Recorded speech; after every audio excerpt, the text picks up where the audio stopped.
मैं बलजिंदर कौर नागरी एकेडमी में आपका स्वागत करती हूँ। और व्याकरण में आज हम संधि विषय पर बात करेंगे, जो कक्षा 5-6 से लेकर के अन्य क्लासों में तथा कई कंपटीशन वाले एग्जामों में भी पूछे जाते हैं। तो संधि की परिभाषा और भेद किस प्रकार के हैं उससे अवगत होंगे। संधि के पहले तो कहते किसे हैं, देखिए संधि शब्द का अर्थ आपको पता होना चाहिए, मेल। तो संधि का मतलब मेल है, किसी चीज को ज्वाइन करना, जो है जोड़ देने को हम मेल कहते हैं। देखिए जैसे स्क्रीन पे आपके उपलब्ध है विद्या धनालय विद्यालय और हिम धनालय हिमालय, तो दो शब्द जो है वो मिले हुए हैं। इन उदाहरणों के माध्यम से देखिए आसपास के अक्षरों के आपसी मेल में जो परिवर्तन हो रहा है यानी बदलाव हो रहा है, व्याकरण में इस प्रकार का जो परिवर्तन होगा उसे संधि के नाम से जाना जाता है। और इसकी परिभाषा जब आप लिखेंगे तो दो वर्णों के परस्पर मेल से वर्णों में जो परिवर्तन होता है उसे संधि कहते हैं। अब ये परिवर्तन देखिए आपके दो वर्णों में जो है स्वर में भी हो सकता है और व्यंजन में भी हो सकता है, इसलिए इसका जो है विशेष रूप से इसके ऊपर बहुत सारी चीजों पर हमें ध्यान देना पड़ेगा और संधि के प्रकार को भी समझना पड़ेगा। संधि विच्छेद भी किसे कहते हैं, देखिए जब हम अलग एक संधि का मेल करना होता है और मेल किया हुआ जो शब्द होगा उसे ही जब हम अलग करेंगे तो संधि विच्छेद कहते हैं।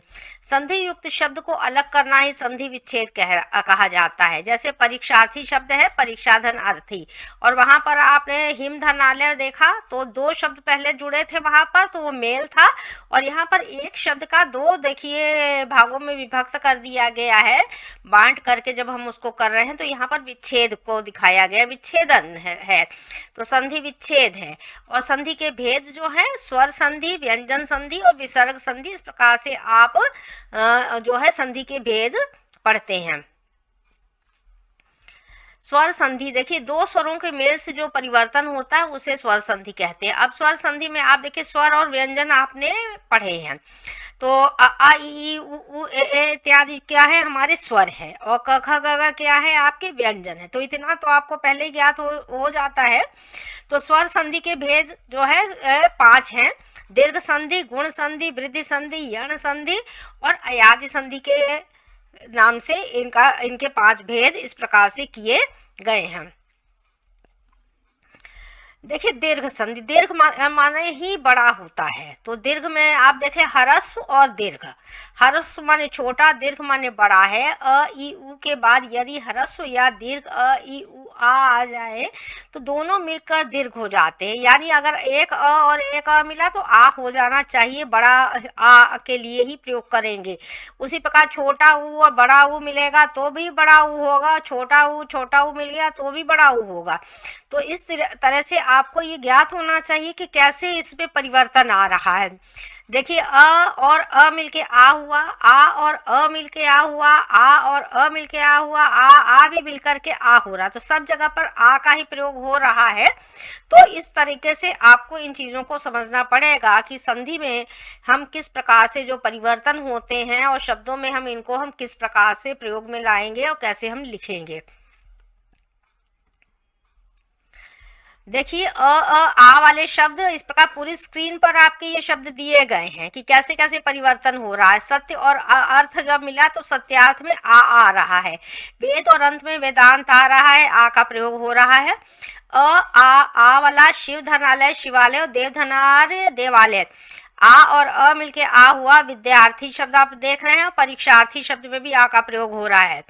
आ जो दिखाया गया है दया धन आनंद में दयानंद और कृपा धनालु में कृपालु शब्द हुआ। इसी प्रकार ई तो बड़ी ई का प्रयोग हुआ। दीर्घ ई जिसे आप कहते हैं मुनि धनेन्द्र मुनीन्द्र, और कोई भी बच्चा जब छोटी ई का यहाँ पर प्रयोग कर देगा लिखते समय तो संस्कृत में देखिए यहाँ पर गलत मान लिया जाएगा, तो बड़ी ई का ही प्रयोग होगा। रवि धनेन्द्र रविंद्र, कोई छोटी ई का प्रयोग करेगा तो उच्चारण में भी गड़बड़ी होगी और शब्द वहां पर जो है सूत्रों के हिसाब से और सही जो है संस्कृत के अनुसार नहीं है। ई बड़ी ई है तो मुनि धनीश मुनीश और गिरी धनीश गिरीश, ई और ई मिलकर जैसे मही धनेन्द्र महेंद्र और नारी धनिक्षा नारिक्षा। बड़ी ई दोनों जगह पर है तो भी वो बड़ी ई का ही प्रयोग हुआ ना उच्चारण स्थान में, नदी धनीश नदीश और रजनी धनीश रजनीश।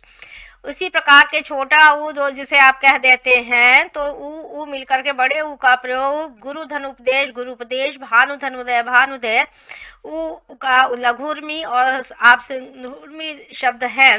ऊ और ऊ जैसे वधु धन उत्सव वधोत्सव और भूधन द्वार भूद्वार, ऊ धन ऊ का भूधर्व और सरयू सरयू में शब्द जैसे बने हैं। तो इनसे आपको काफी सहायता मिल जाएगी कि किस प्रकार से हमें इनके प्रयोग करने हैं।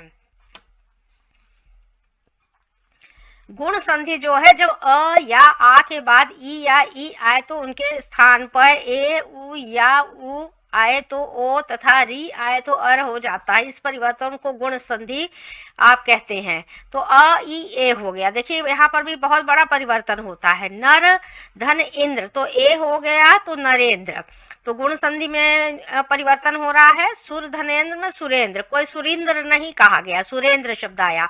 अ और ई ए हुआ तो इसी प्रकार से गण धन ईश गणेश, कोई नहीं लिख सकता इसे, गणेश शब्द और परम धन ईश्वर परमेश्वर शब्द होगा। आ और ई ए रमेंद्र राजेंद्र, अ और उ ओ हितोपदेश वीरोचित, अ उ ओ जैसे नव धन उड़ा नवोढ़ा और अ धन री अर तो सप्त धन ऋषि सप्त ऋषि र का प्रयोग हो रहा है। देव धन ऋषि देवर्षि, आ और री अर होगा जैसे महर्षि और राजर्षि जैसे शब्द लिखे गए हैं। तो स्पष्ट हो रहा है कि ये कैसे परिवर्तित हो रहे हैं। वृद्धि संधि में जब अ या आ के बाद ए आए तो उनके स्थान पर ए ओ औ आए तो औ हो जाता है। इस परिवर्तन को वृद्धि संधि कहते हैं। बढ़ेगा वहां पर अ ए एक जो हुआ तो एक एक एक एक ए जो हुआ। लोक धनेशना लोकेशना, अ और ए वाला जो है मत धनेक मतैक और परम धनेश्वर परमेश्वर। आप देख रहे हैं बड़े ए का प्रयोग हो रहा, दो मात्राएं लगी हुई हैं, ठीक है। आ और ए का प्रयोग सदा धन एवं सदैव और यथा धन एवं यथैव, और आ और ए महाधनेश्वर महेश्वर माता धनेश्वर मतेश्वर। अ ओ का देख रहे हैं परम धन ओज और परमोज और दंत धनोष्ट दंतोष्ट। आप ये देखेंगे कि जब हमारे जो स्वर हैं अ आ ई उ जो है उनको आप स्वर में प्रयोग करते हैं और अ के बाद औ का प्रयोग कैसे हो रहा है और ए का प्रयोग कैसे हो रहा है। महाधन औषध महौषध, महाधन औदार महोदारी शब्द होगा। आ देखिए द में आ का प्रयोग जब हुआ है आप देख रहे हैं तो अ हटेगा आ गया है, इसीलिए यहाँ पर महोदारी शब्द हुआ है। यण संधि जब ई या ई उ और उ तथा री के बाद कोई भिन्न स्वर आए, यानी भिन्न यानी अलग, ई या ई का यू उ का व री का र हो जाता है। इस परिवर्तन को यण संधि कहते हैं। अ ई और अ देखिए मिला और य बन गया। यदि धन अपि यद्यपि, अति धन अधिक अत्यधिक शब्द हुआ। यहाँ पर आधे तक का प्रयोग हो रहा। अति अधिक आप कभी पर हिंदी में भी नहीं लिखते हैं। ई और आ या तो इति धन आदि इत्यादि, और अति धन आवश्यक अत्यावश्यक जैसे शब्द बनेंगे। देखिए इसमें पूरा आपका यहाँ पर शब्द दिए गए हैं और अभ्यास के माध्यम से आप जो है संधि जो है हिंदी वालों के लिए थोड़ी कठिन हो जाती है। ये सब्जेक्ट जो है इसमें आपका जो ये विषय है, और जो संस्कृत वाले स्टूडेंट होते हैं उनके लिए थोड़ा सा सरल रहता है, समझ रहे हैं। तो इसलिए बहुत ध्यान से इसे आपको पढ़ना पड़ेगा और समझना पड़ेगा। आ और ई ए रमेंद्र और राजा धनेन्द्र राजेंद्र जैसे शब्द होंगे। ई और उ यू हो गया। देखिए यहाँ पर प्रतिधन उपकार प्रति उपकार नहीं प्रत्युपकार शब्द हुआ। अतिधन उत्तम अत्युत्तम। ई और ए होया जैसे प्रत्येक, ई और आ मिलकर या, नदी धनागम नद्यागम। उ और अ वाला व हुआ जैसे स्वच्छ आप लिखते हैं, लेकिन संस्कृत में ये सुधन अच से ही ये स्वच्छ शब्द बना है। इसी तरह से स्वागत में हम स्वागत पूरा लिखते हैं और संस्कृत में हमारा सुधन आगत है। अ आ या मिला है यहाँ पर, और उ और आ वाला जैसे वध आगमन और ऊ और ई वी मिलकर के अन्वयति शब्द बने। री आप देखिएगा, री का प्रयोग और अ मिलकर के र बना है। पितृधन अनुमति पित्रानुमति है। री धन आ या पितृधन आज्ञा पित्राज्ञा हो गए यहाँ पर। और री और उर पित्रोदा शब्द बना, पितृधन उपदेश जो है तो पितृपदेश होगा यहाँ पर। अयादि संधि, जब ए ओ के बाद कोई भिन्न स्वर आए तो ए का अंत में ए का आए, ओ का अव तथा ओ का आव हो जाता है। इस परिवर्तन को अयादि संधि कहते हैं। आदि लिख गया है तो अयादि संधि होगा। ने और अन देखिए तो नयन शब्द बना। गय धन अंक गायक, पौधन अन पवन और पौधन अन पावन और नौ धन इक नाविक शब्द बने हैं। व्यंजन संधि, व्यंजन के बाद व्यंजन या स्वर आने पर जो परिवर्तन होता है उसे व्यंजन संधि कहते हैं। अब कोई जरूरी नहीं है कि यहाँ पर पहले स्वर आएगा कि पहले व्यंजन आएगा या कहाँ पर क्या होगा। स्वर को आप समझ चुके हैं, व्यंजन को आप समझ चुके हैं। तो वर्ग क के प्रथम वर्ण का तृतीय वर्ण हो जाता है, समझ रहे हैं। तो तीसरा वर्ण जो आएगा वो, जैसे दिक धन दर्शन में क ख ग यानी ग आया था, इसीलिए यहाँ पर दिग्दर्शन है, इसे आप इस प्रकार से समझ रहे हैं। तो तीसरा वर्ण की बात आप गिन करके कर सकते हैं कि वर्णमाला में आपके व्यंजन में तीसरा वर्ण कौन सा आ रहा है। जगत धन ईश जगदीश, अब थ द आया है इसीलिए जगदीश। इसलिए देखिए दो उदाहरण मैंने आपको पूर्ण अच्छे तरीके से समझा दिए हैं।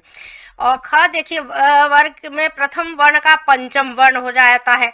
अब पंचम वर्ण आपका होना चाहिए तो पांचवा आप गिनेंगे वहां पर, तो त थ द ध न आया है, इसीलिए उन्नति वाकधन मय वांग्मय शब्द यहाँ पर बना है। अब त के बाद ज या झ हो तो त के स्थान पर ज हो जाता। देखिए बहुत सारी चीजें हैं यहाँ पर संधि में, आपको बहुत सी चीजों को समझ करके मैथ्स की तरह याद करना पड़ेगा। संत धन जन सज्जन और जगत धन जननी जगजननी शब्द है। त के बाद ल हो तो त के स्थान पर ल हो जाता है, जैसे उत धन लेख उल्लेख, उत धन लास उल्लास।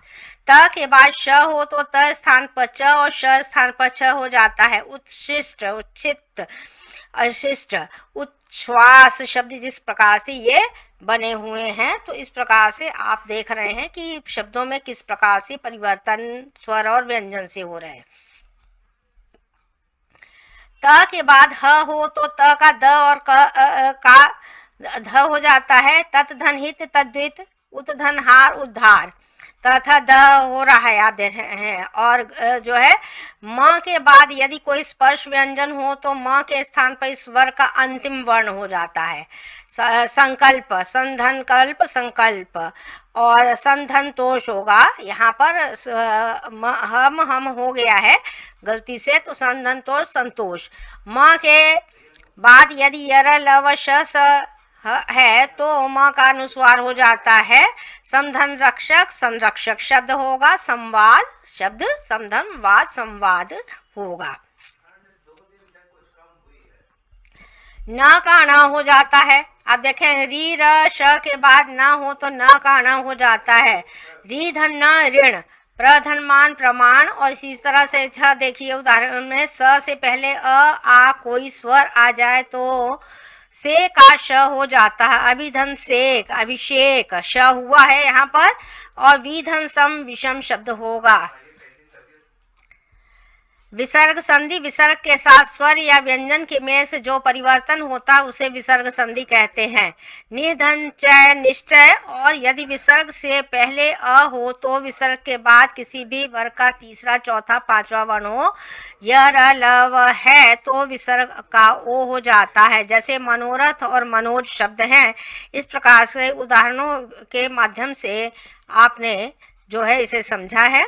चैनल को सब्सक्राइब करें, वीडियो को लाइक भी करिएगा और अंत तक भी देखिएगा। और कुछ चीज़ें और हैं, जैसे यदि विसर्ग से पहले आ को छोड़कर कोई दूसरा स्वर्ण ले गया है वो तो विसर्ग के बाद कोई स्वर किसी भी वर्ग का तीसरा चौथा पांचवा वर्ण या यर लव हो तो वर्ग का विसर्ग का र हो जाता है। निह धन जल निर्जल, देखिए विसर्ग जहाँ दो बिंदियां लगी होती है वही विसर्ग होता है, तो इसलिए आप समझ सकते हैं धूधन आत्मा दुरात्मा तो हट गया।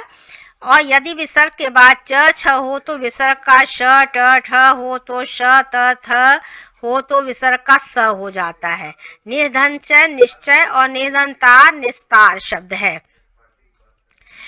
यदि आप देखेंगे अ हो तो के बाद क ख प फ हो तो ज्यों का त्यों, जियो लिखा गया है, सॉरी, ज्यों का त्यों रहता है। जैसे प्रातः काल तो प्रातः काल उसी तरह से लिखा जाता है।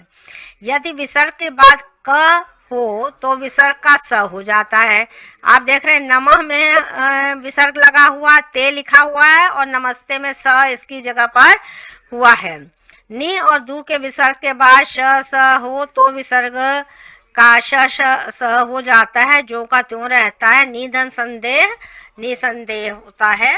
वीडियो को अंत तक देखें, चैनल को सब्सक्राइब करें, लाइक करें तथा शेयर करें। धन्यवाद।